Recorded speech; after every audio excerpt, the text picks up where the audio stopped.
Bate-papo especial porque eu vou conversar com Everton de Leles, ele é o gerente técnico da Nitro, e vamos falar um pouco dos desafios que o produtor enfrenta. Everton, boa tarde. Boa tarde, Fabíola. Obrigado pelo convite. Um prazer estar com vocês aqui no Sucesso do Campo. Bom, quando a gente fala de desafios, nesse ano de 2023, nós não podemos esquecer do El Niño. Ele está assim, né? Aquele El Niño bem intenso, deixando a sua marca. Então, agricultores na soja que estão sofrendo de um lado com muita chuva, de outro lado com falta dessa chuva, ou a irregularidade, porque às vezes ela não está faltando, mas a irregularidade da pluviometria traz os problemas para a instalação da sua lavoura. E quando se trata do algodão, eu quero saber como é que está, qual é a importância disso para o algodão, considerando que ainda é uma cultura extremamente cara e tecnificada. Perfeito, Fabíola. Para falar um pouquinho sobre o cenário, realmente o fenômeno do El Niño tem impactado de forma muito significativa a agricultura, né? Inclusive dados apontados pela própria Conab, ela já está apontando aí uma produção no Brasil de 160 milhões de toneladas, isso 2,2 milhões a menos do que o último apontamento feito no mês passado. E ainda, Fabíola, a gente pode esperar aí que o impacto climático e a questão da definição oficial do resultado de soja vai se dar em função agora da questão climática impactando o momento de vulnerabilidade que a soja ainda se encontra, que é o estágio de florescimento e enchimento de grãos. Mas o fato é que o ano de El Niño tem, na verdade, contribuído para reduções de produtividade, isso tanto no norte quanto no sul do país. E aí, num cenário como esse, né, que a gente vem passando na cultura da soja, o agricultor ele está um pouco mais vulnerável à questão de rentabilidade nessa cultura. E com isso ele já começa a olhar quais são as estratégias para a segunda safra que está por vir, né? Então ele tem uma opção ali em duas culturas que se conflitam, que é a cultura do milho e a cultura do algodão. Nesse momento, a cultura do algodão ela está apresentando melhores propostas de rentabilidade para o agricultor. Mas vale destacar aqui um pouquinho da importância do algodão para nós no Brasil. No Brasil, o algodão emprega aí mais de 1,5 milhão de pessoas hoje no país e a gente hoje é o segundo maior exportador de algodão no mundo. A gente está atrás apenas dos Estados Unidos em questão de exportação.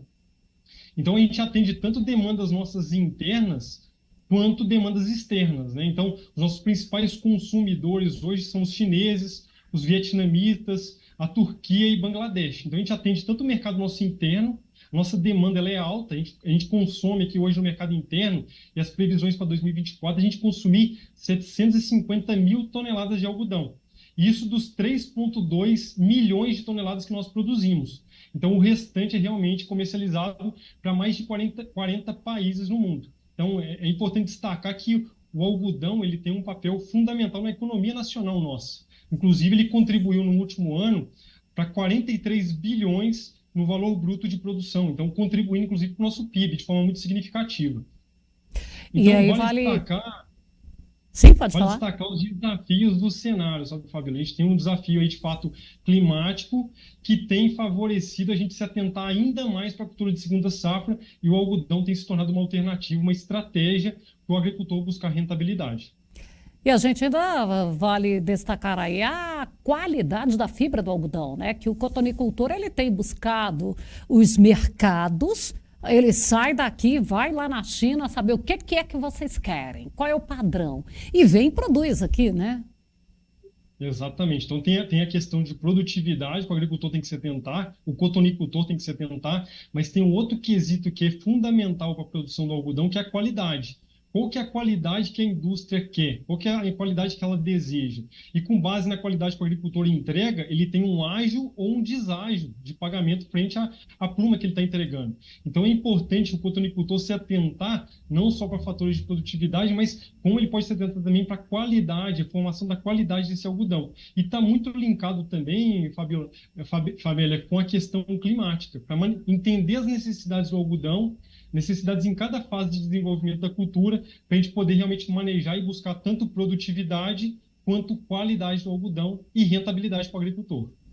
E o algodão, por ser uma cultura de grande investimento, como que o produtor pode fazer esse planejamento ali, vamos supor agora, porque ele ainda estava indeciso e essa condição climática, ela vai levar em consideração mais para o algodão ou vai ser uma tendência menor para o algodão?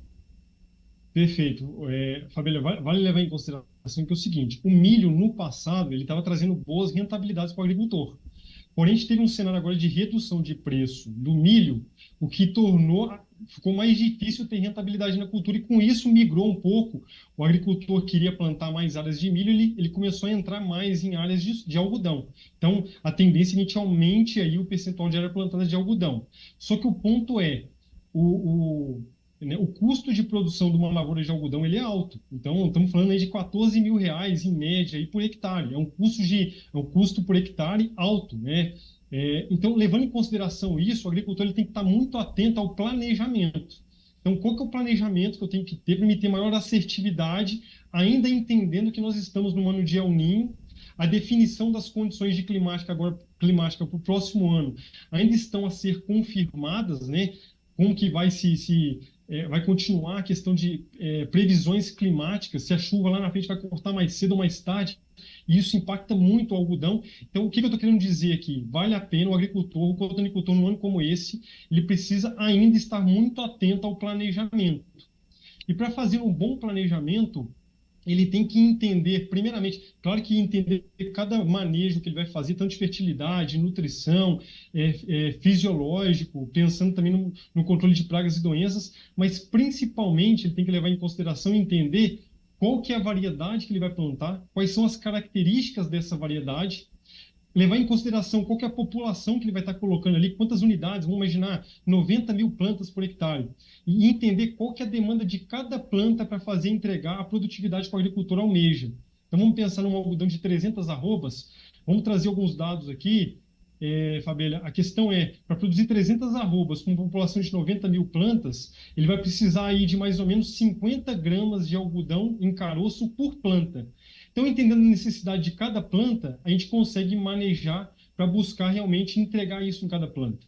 Então, para produzir 50 gramas de algodão em caroço por planta, a gente precisa de 13 capulhos de primeira posição e 20 nós totais. Então, todo o manejo que o agricultor vai fazer vai ser para buscar justamente esses 13 capulhos e esses 20 nós totais. O que resta agora para o agricultor é definir a data de plantio. E ele definindo quando que ele vai plantar, ele vai saber quando que esse algodão vai estar se desenvolvendo ao longo do ano. Quais vão ser os períodos de desenvolvimento, janeiro, fevereiro, março, quando que vai estar acontecendo cada fase fenológica da cultura, e com isso a gente pode cruzar com os dados climáticos. Vamos imaginar aqui, a fase reprodutiva do algodão vai estar acontecendo em meados de fevereiro, março, abril. E o que está acontecendo? Quais são as previsões climáticas para esse período? E com base nisso, o agricultor começa a entender quais são os desafios para ele buscar a produtividade que ele almeja, e também ele precisa entender quais são os desafios que ele vai encontrar ao longo do ciclo. Mais uma vez, colocando como plano de fundo o clima. Então, o ano de El Niño foi um ano severo para a gente olhar para a cultura da soja, mas a gente não pode deixar de lado de olhar sempre para o clima para poder entender como que a cultura sequente, seja milho, seja algodão, vai estar se desenvolvendo. E com base nisso, o agricultor, o agrônomo, pode tomar uma melhor decisão de manejar essa planta. Então, o planejamento é essencial, essencial. E o bicudo continua sendo uma das grandes preocupações para o cotonicultor? Fabíola, é a principal praga do algodão, né? Ela, inclusive, foi responsável pela migração do algodão no Brasil. O algodão migrou para o Cerrado ali nos anos 2000, né? E cresceu, e a gente se tornou o grande produtor de algodão que nós somos, por ter encontrado solos adaptados, mecanização, adaptação de variedades para a região do Cerrado, mas a gente vale lembrar que o algodão veio do Paraná, São Paulo, e justamente ele se movimentou pela pressão muito alta de bicudo, né? Então é uma praga que causa até hoje impactos tanto para nós aqui, mas também para a cotonicultura a nível mundial mesmo. Inclusive nos Estados Unidos, no estado do Alabama, tem uma estátua, né, em homenagem ao bicudo, né, por ser uma praga tão relevante, até uma estátua, a única estátua de uma praga em todo o mundo é a estátua do bicudo, por ser uma praga realmente muito relevante, que impactou muito a cultura do algodão ao longo de todos esses anos. Então, continua ainda sendo, a gente precisa se atentar para poder manejar essa praga. E nessas fases ali, quando a gente está logo no pós-emergência, o que que o produtor precisa? Ele tem ali uma praga, uma doença que ataca mais, nesse momento reprodutivo, aliás, vegetativo, depois o reprodutivo, aquela fase final ali, com já os capulhos abertos, em cada uma dessas fases, quais são as principais atenções que o produtor precisa ter? Perfeito. Fabrício, se a gente pudesse dividir a cultura do algodão em algumas fases de maior demanda e maior necessidade dela, a gente poderia dividir em 4 grandes fases a cultura do algodão. Então, teríamos aí a primeira fase, que é a fase de desenvolvimento inicial. E por que eu estou falando isso? Essa fase é uma fase de intenso desenvolvimento radicular. É a forma que a planta forma o seu sistema radicular. Então, é uma fase importante, que vai do plantio ao botão floral. A gente tem uma segunda fase, que é a fase do desenvolvimento vegetativo, que é a fase de intenso desenvolvimento e crescimento da parte aérea. Então, é um ponto de atenção também quanto a isso que a gente pode manejar. Um outro ponto, a terceira fase, é a fase de florescimento e frutificação. Então, é uma fase de intensa formação de botão floral e ramos reprodutivos. A gente tem que se atentar muito aqui nessa fase, que é uma fase de sensibilidade quanto ao abortamento de estrutura. E, por fim, a quarta e última grande fase é a fase da maturação, a fase da formação do capulho, a fase da formação das maçãs e do capulho. Então, tem todo o processo de peso e qualidade da fibra que vai estar sendo formada nesse momento. Então, para cada uma dessas fases, Fabélia, vale levar em consideração qual que é o momento que a planta vai estar se desenvolvendo ao longo do ano. Então, vamos pegar ali, ó, se o agricultor plantar em janeiro agora, a cultura do algodão, grande parte do desenvolvimento inicial, que é a fase 1, vai estar acontecendo em janeiro. E como que é janeiro, principalmente no Mato Grosso, Goiás? É tempo com muita chuva e tempo muito nublado. E um solo encharcado e tempo nublado, ele vai causar um baixo desenvolvimento do sistema radicular. Solos encharcados e tempo nublado impactam na formação de raiz. E o agricultor precisa se atentar e adotar estratégias de manejo, como, por exemplo, a adoção de bioestimulantes, como extratos de algas, por exemplo, que vai ajudar essa planta a fazer mais raiz em profundidade. Essa planta lá na frente, para segurar mais capulho, para encher esses capulhos e depositar mais celulose para a formação da fibra, vai precisar de ter uma raiz bem formada agora na fase 1. Já na fase 2, é uma fase de intenso crescimento. E para isso o agricultor ele vai precisar se atentar muito para o uso de regulador de crescimento. Ele vai precisar segurar tanto o crescimento em altura de planta, regular a arquitetura dessa planta e o tamanho de folha para não se ter um alto sombreamento na planta. E com isso aumentar a taxa de abortamento. Então a fase 2, a fase de desenvolvimento vegetativo, é uma fase importante para manejar a arquitetura e tamanho de planta. E outro ponto ainda nessa fase 2 é que a planta está numa alta demanda nutricional. Ela tem uma alta exigência, né? Existe uma marcha de absorção de nutrientes onde ela é crescente. E nessa fase é uma fase de maior demanda nutricional. Então é importante que o agricultor tenha feito um bom manejo de fertilidade, tanto de macro quanto de micronutrientes no solo, mas também pensando numa complementação nutricional via folha. Isso é muito importante para ele buscar realmente atender às exigências nutricionais da planta. Já a fase 3 é a fase de florescimento e frutificação. Então, é uma fase de intensa formação de botões florais e ramos reprodutivos.